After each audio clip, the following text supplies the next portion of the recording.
Il y a des gens qui ont des blessures aussi transparentes et pas seulement physiques, des blessures émotionnelles, des gens qui ont des traumatismes. Et aussi les familles endeuillées, des frères ou des sœurs célibataires qui ont perdu des soldats, des frères à la guerre. Et aussi, malheureusement, des veufs, des jeunes veufs. On en a malheureusement beaucoup. Et en fait, le projet vient d'essayer de les aider à trouver leur conjoint.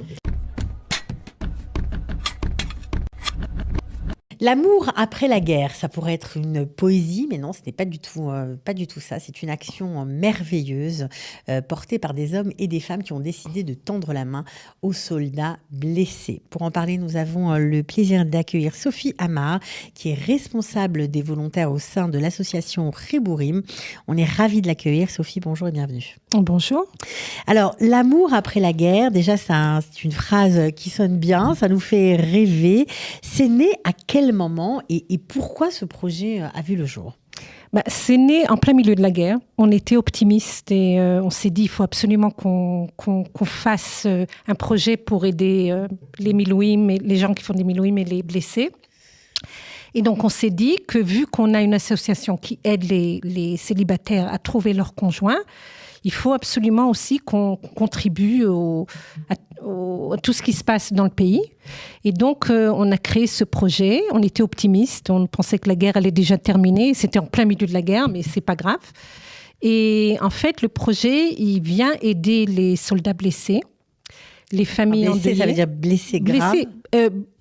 Blessés graves, ça peut être grave, c'est-à-dire ça peut être des gens qui sont en chaise roulante, des gens qui ont été amputés d'une jambe ou d'une main, des gens qui peuvent communiquer, mais des gens blessés, même hospitalisés. Et en fait, on vient leur proposer, et c'est aussi pour les gens qui font plus de 200 jours de milouïm, il y a des gens qui ont des blessures aussi transparentes et pas seulement physiques, des blessures émotionnelles, des gens qui ont des traumatismes, et aussi les familles endeuillées, des frères ou des sœurs célibataires qui ont perdu des soldats ou des frères ou des frères à la guerre, et aussi malheureusement des veufs, des jeunes veufs. On en a malheureusement beaucoup. Et en fait, le projet vient aider à tous ces gens-là d'essayer de les aider à trouver leur conjoint. Est-ce que ça a pris tout de suite dans la société israélienne? Oui, ça a pris tout de suite. C'est-à-dire en fait, on existe depuis longtemps, mais le projet, tout de suite, à partir du moment où tu parles de blessés et de milouïmnikim, en fait, on a eu quelqu'un, Hanor Daum, il nous a fait un post en Facebook. On s'est retrouvés le lendemain avec un déluge, c'est-à-dire on ne savait pas où donner de la tête. On a eu plein d'inscriptions. L'inscription, ça se passe comment en fait? Ce sont des femmes qui s'inscrivent pour des hommes même. Pareil, on a des hommes et des femmes qui s'inscrivent. Ils s'inscrivent dans le site.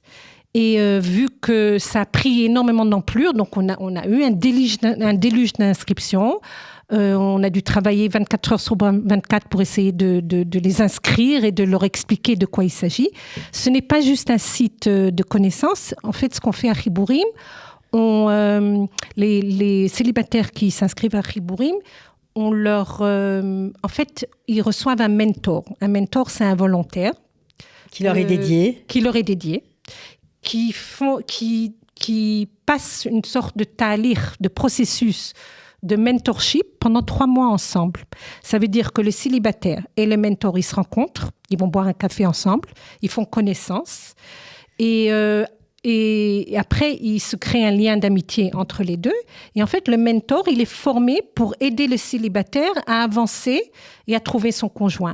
Parfois, il y a des célibataires qui sont déjà plus âgés, qui sont déjà sortis avec énormément de jeunes et qui sont un peu coincés, qui ont besoin d'aide, qui ont besoin de confiance en eux, qui ont besoin d'être motivés. Ça va de quel âge à quel âge? De 22 à 45 ans. Ok. D'accord. Et c'est ouvert à tout le monde, c'est-à-dire célibataires, divorcés, veufs malheureusement, et aussi tout le public israélien. Donc en fait, c'est ouvert à tout le monde. Il y a une section francophone où tout est en hébreu? Il n'y a pas de section francophone, tout est en hébreu, mais on a des mentors francophones.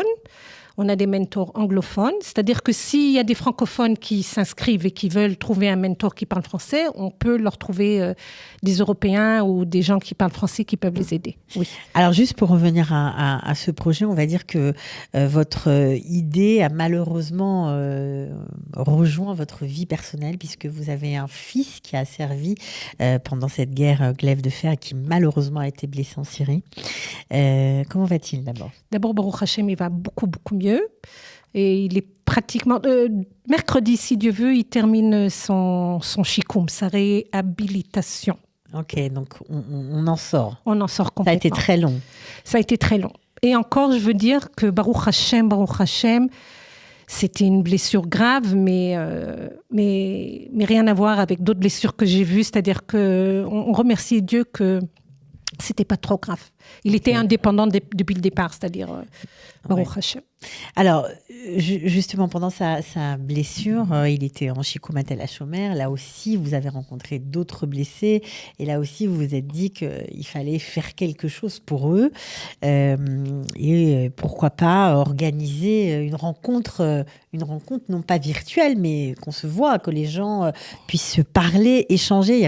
Vous avez senti qu'il y avait besoin de ça. Absolument, absolument. C'est-à-dire qu'on a passé beaucoup de temps à Tel HaShomer. On a rencontré beaucoup de blessés, des jeunes, des moins jeunes. Dans la chambre de mon fils, il y avait un homme de 45 ans, père de famille, blessé en milouim, comme mon fils. C'est-à-dire un match de tout. Et donc, en étant à Tel HaShomer, on a rencontré beaucoup de blessés. On a rencontré énormément de volontaires. Tout le Ham Israël, comme je t'ai dit, qui vient et qui fait du chesed incroyable. C'était incroyable. Incroyable. C'est-à-dire que vraiment... je souhaite à personne de passer du temps là-bas, mais c'est vraiment, à chaque fois que je revenais de là-bas, j'avais les larmes aux yeux. C'est-à-dire que tout le Ham Israël, il vient et il veut aider. C'est 24 heures sur 24, de la nourriture, des habits, des services, mamash ahavat chinam, des gens qui passent et qui veulent donner de l'amour aux soldats. Et ça leur faisait du bien. Ça leur fait du bien, ouais. Ça leur fait à un certain moment donné, ils en ont un peu marre parce qu'ils reçoivent tellement à manger que Mais c'est-à-dire, mon fils, il n'a pas touché la nourriture de l'hôpital. Ouais. C'est-à-dire, c'était matin, midi et soir, il y avait des gens qui leur amenaient à manger. Incroyable. Et donc, on s'est dit qu'il faut absolument qu'on fasse aussi un événement là-bas. Et donc, à Tou B'Av, au mois d'août cette année... De 2025. 2025, oui. On a fait un événement à Tel HaShomer, pour les blessés, avec mon organisation Chibourim.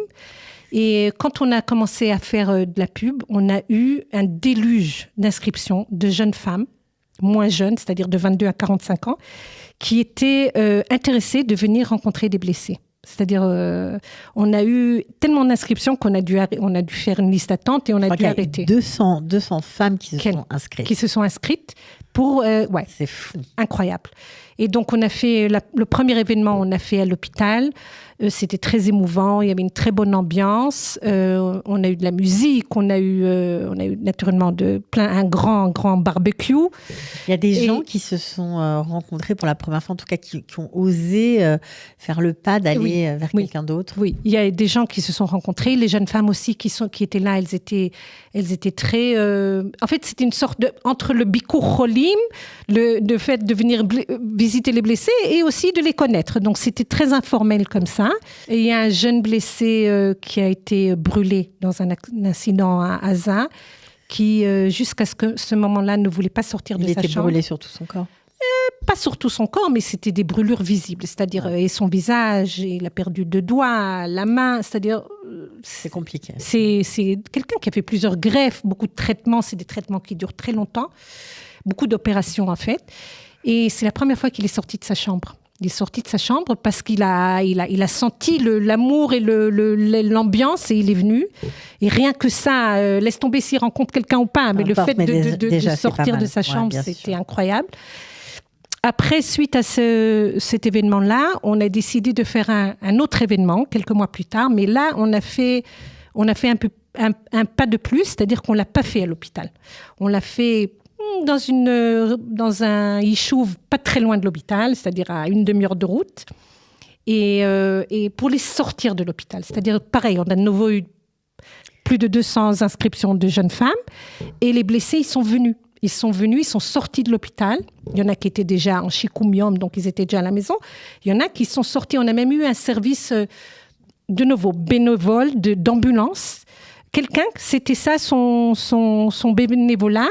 Il amène les blessés où ils veulent. C'est-à-dire, ils viennent les chercher à Tel HaShomer avec une ambulance. Il les transporte à une soirée. Il les attend, il les ramène. C'est moche. Et donc là, ils sont venus. Là, on a fait... Donc, il y avait une ambiance aussi magnifique. On a eu plusieurs blessés qui ont raconté leur histoire. Leur histoire, comment ils ont été blessés, comment ça se passe dans le shikoum, ce qu'ils veulent faire dans la vie, comment ça leur a marqué à vie et tout ça. Et puis, on a eu mamash des rencontres, c'est-à-dire on a fait une activité de rencontre entre les jeunes femmes et les jeunes hommes. On a eu pas mal de dating qui sont sortis. Et donc, pas encore de mariage. Pas encore de mariage, c'est un peu tôt. Et là, il y a une semaine, on a refait un 3e événement. Là, c'était pour le public, pareil pour les jeunes et les moins jeunes, qui ont en fait shekulim, qui ont perdu endeuillés, qui ont perdu soit un frère, soit un parent à la guerre. Et ils se sont retrouvés entre eux aussi avec des jeunes femmes et des jeunes hommes qui voulaient aussi les rencontrer. Et pareil, c'est des gens qui ont besoin de se retrouver entre eux parce qu'ils ont un langage commun entre eux.